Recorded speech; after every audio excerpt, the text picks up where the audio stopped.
In the heart of Cairo, under the glare of international attention, a critical round of negotiations between Hamas and Israel is unfolding. Reports earlier this week suggested that Hamas had begun taking its first steps toward disarmament and that preparations were underway to return hostages, a potential breakthrough after months of devastating conflict. But within hours, the narrative shifted. Hamas officials swiftly denied any intention to disarm, calling the reports fabricated and baseless.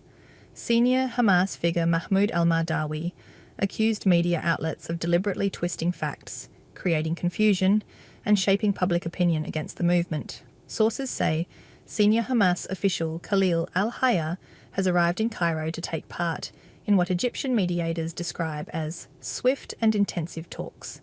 Security around the meetings is extremely tight. Egyptian authorities have deployed jamming systems, restricted airspace activity, and are guarding the Hamas delegation's every move. The urgency reflects how high the stakes are, not only for Gaza and Israel, but for regional stability.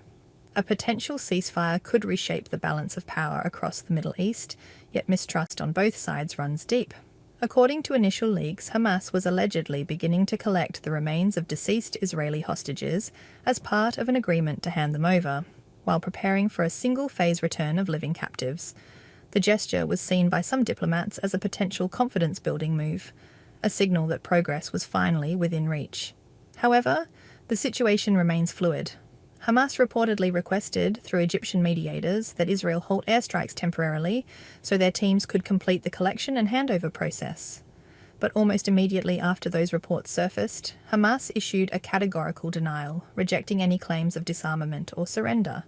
The group insists that discussions about weapons or security arrangements fall exclusively within Palestinian authority, not under Israeli or foreign pressure.